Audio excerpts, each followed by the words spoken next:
Mas Menteri, soal P3K tadi bagaimana? P3K tadi gimana? Kemungkinan Kami masih menunggu jawaban surat yang kami kirimkan kepada Presiden.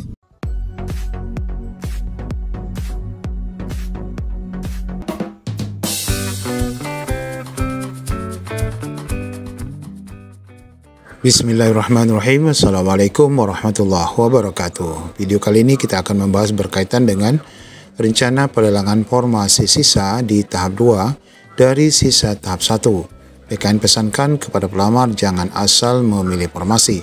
Bagi rekan-rekan yang mendapatkan formasi sisa ini, untung akan dijadikan P3K full time.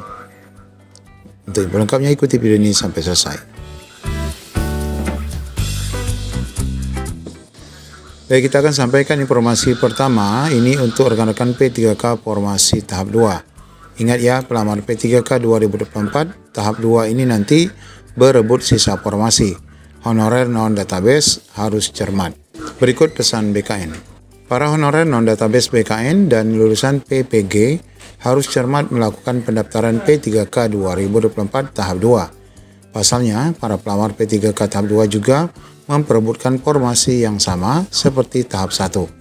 Sesuai dengan jadwal yang sudah ditetapkan, pengumuman hasil seleksi kelulusannya, khususnya tahap 1 nanti akan disampaikan pada tanggal 24 sampai dengan 31 Desember 2024 setelah dilaksanakan seleksi di tanggal 2. Sementara untuk pendaftaran P3K tahap 2 ini dimulai 17 kemarin sampai dengan 31 Desember.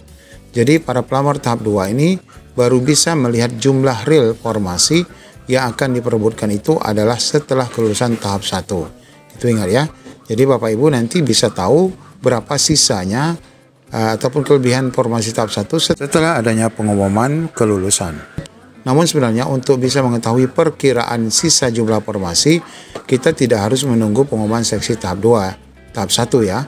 Dimana kita bisa mengetahui perkiraan jumlah sisa formasi itu dengan melihat berapa sih jumlah pelamar di masing-masing formasi di tahap 1 yang mendapatkan status yang tidak memenuhi syarat dan yang dinyatakan memenuhi syarat. Artinya yang bagi rekan-rekan yang memenuhi syarat ini pasti formasinya sudah habis ya, akan diambil oleh mereka. Tapi bagi rekan-rekan yang TMS berarti formasi itu dianggap tidak ada pelamarnya. Jumlah formasi P3K tahap 1 dikurangi saja dengan pelamar yang memenuhi syarat.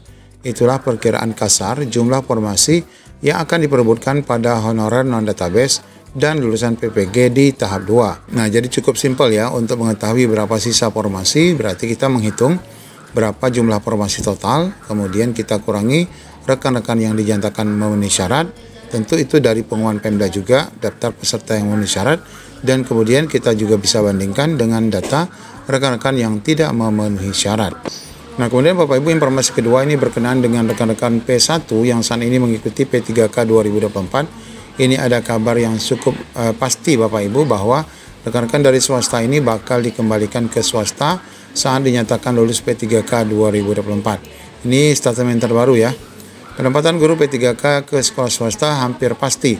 Dengan demikian, guru swasta yang lulus P3K tidak perlu bekerja di sekolah negeri.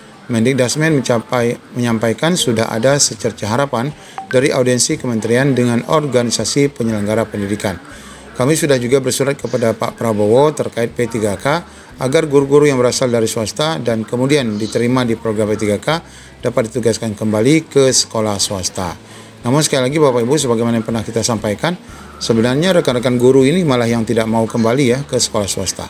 Meski demikian, Mendikdasmen melanjutkan bahwa persoalan distribusi guru di Indonesia harus menjadi bagian dari kebijakan di tingkat nasional. Hal ini berkaitan dengan sistem rekrutmen dan pembinaan guru yang dalam beberapa hal tidak dapat dilepaskan dari sistem otonomi daerah. Yang punya guru itu sebenarnya Pemda. Jadi perlu kolaborasi pusat dan daerah untuk pemerataan guru agar tidak jomplang. Karena ada yang berlebih dan ada juga yang kurang. Khususnya daerah perkotaan ini dikatakan berlebih. Saat ini lanjutnya Mendikdasmen masih menunggu ya jawaban surat yang dikirim ke Pak Presiden. Mengingat banyak sekali aspirasi dari organisasi baik profesi maupun ormas penyelenggara pendidikan. Saya kira 100% yang swasta itu meminta supaya guru-guru P3K dapat ditugaskan di sekolah swasta. Nah, kita berharap dengan adanya regulasi penempatan guru swasta kembali ke swasta ini akan mengurangi dampak pemecatan tenaga pendidik, geser-menggeser guru induk, serta kekurangan guru di sekolah swasta dan tidak mengganggu penempatan rekan-rekan guru di sekolah negeri.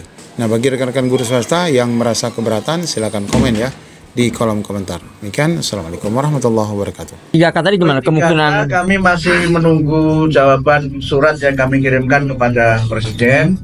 Tapi aspirasi yang kami terima dari banyak sekali organisasi, baik organisasi profesi maupun ormas-ormas yang menyelenggarakan pendidikan, saya kira 100% ya, 100% yang swasta itu. Apalagi Muhammadiyah ya.